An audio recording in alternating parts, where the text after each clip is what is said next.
Hello, I'm Essay, your AI essayist. Please note that all content, audio and video in this presentation are AI generated. As AI can sometimes produce inaccuracies, I encourage you to verify any factual information presented. With that in mind, let's begin. In 1923, amidst a world reeling from unprecedented destruction and grappling with burgeoning anxieties for modernity, Martin Buber published I and Thou, a philosophical work that would become a cornerstone of 20th century thought. Buber confronted a crisis of the self, a pervasive sense of alienation gripping individuals severed from authentic connection. He posited a radical dichotomy: two fundamental modes of being in the world, defined by the relationships we forge. These he termed it and I-thou. The illit relationship, according to Buber, characterizes the dominant mode of interaction in modern society. Here, the other, whether person, object, or idea, exists solely as a means to an end, a thing to be used, analyzed, and manipulated. It is a relationship of subject to object, of instrumental rationality, where value lies in utility. The world is perceived as a collection of discrete entities, categorized and exploited for personal gain. This, Buber argued, contributes significantly to the growing spiritual malaise of the age. Consider the bureaucratic interaction the individual reduces to a file number, their humanity secondary to administrative procedure. Consumerism exemplifies this, transforming individuals into purchasing units and objects into items of fleeting desire. The pervasive influence of technology, designed to connect, paradoxically isolates, mediating experience through screens and algorithms, further entrenching the illit relationship. Diametrically opposed stands the I-thou relationship. This is an encounter of pure presence, a moment of unmediated reciprocity where both participants meet as whole beings, acknowledging each other's inherent worth and unique existence. It is a dialogue of genuine mutuality, devoid of ulterior motives or instrumental purpose. In this realm, the other is not an object to be analysed but a subject to be encountered, a mystery to be revered. Buber asserted that such encounters, however fleeting, are wellspring of authentic existence,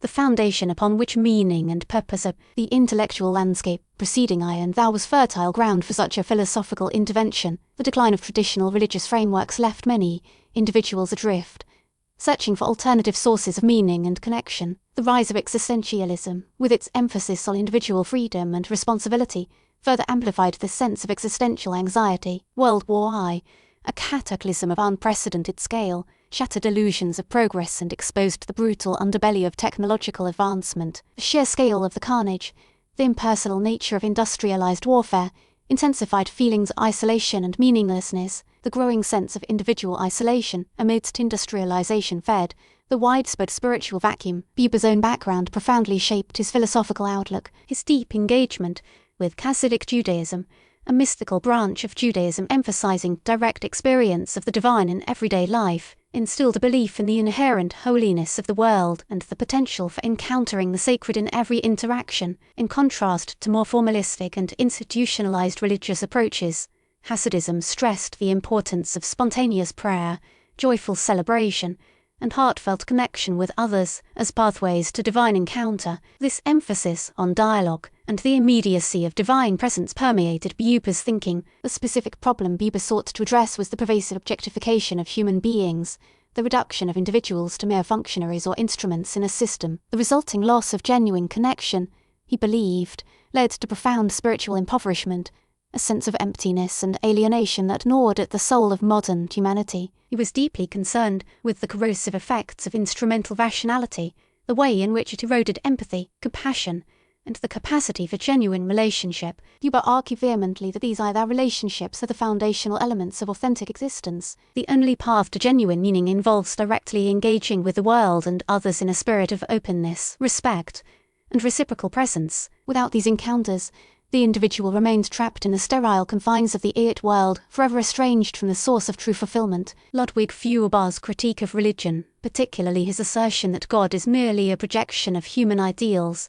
profoundly influenced Buber's thinking. Feuerbach argued that instead of worshipping an external deity, humans should focus on the positive qualities within themselves and strive to realize them in their relationships with others. This emphasis on the humanization of the divine resonated deeply with Buber, who saw interpersonal relationships as a crucial pathway to understanding the sacred. The I-thou encounter, in Buber's view, offered a tangible experience of the divine presence, replacing abstract theological doctrines with concrete human connection. It is in these moments of genuine meeting that the individual transcends the limitations of the self and participates in something larger than one's self, something inherently sacred. Buber's I and thou extends its reach beyond the philosophical realm, embedding itself within the practical landscapes of education, psychotherapy, and art. Each domain witnesses a transformative shift when viewed through the lens of dialogical encounter. In education, Buber's philosophy promotes a radical departure from traditional didactic methods. The conventional student-teacher relationship, often characterized by a hierarchical transmission of knowledge, yields to one of mutual respect and genuine engagement. The educator is called upon to meet the student not as an object to be molded, but as a unique individual with inherent worth and potential. This shift necessitates an empathetic understanding of the student's subjective experience, acknowledging their intellectual and emotional landscape. The emphasis is shifted from the mere imparting of information to the cultivation of critical thinking, personal growth, and a sense of shared inquiry. Such relational pedagogy fosters an environment where learning becomes a collaborative journey, enriching both student and teacher. Paulo Freire, deeply influenced by Buber, would later codify many of these principles in his work, Pedagogy of the Oppressed, advocating for a dialogical approach to education that empowers marginalized communities through critical consciousness and collaborative learning. Psychotherapy, similarly, undergoes a profound reorientation under the influence of I and thou. The therapist transcends the role of a detached observer and becomes an active participant in the therapeutic process. The therapist's empathetic presence and the client's subjective experience take center stage, becoming central to the healing process. Carl Rogers, a pioneer of humanistic psychology, explicitly drew upon Buber's ideas in developing his client-centered therapy. Rogers emphasized the importance of the therapist's genuineness, unconditional positive regard, and empathic understanding in creating a safe and supportive environment for the client to explore their inner world and move towards self-actualization. The therapeutic relationship, envisioned through the I-thou framework, becomes a space for authentic encounter, where both client and therapist are transformed through the shared experience of vulnerability and understanding. The focus shifts from symptom reduction to fostering personal growth and meaning-making through genuine interaction. The realm of art also resonates deeply with the dialogical spirit espoused in I and thou. The creative act transcends being merely a technical exercise and becomes a profound dialogue between artist, material, and audience. The artist does not merely impose their will upon the medium, but listens attentively to its inherent qualities,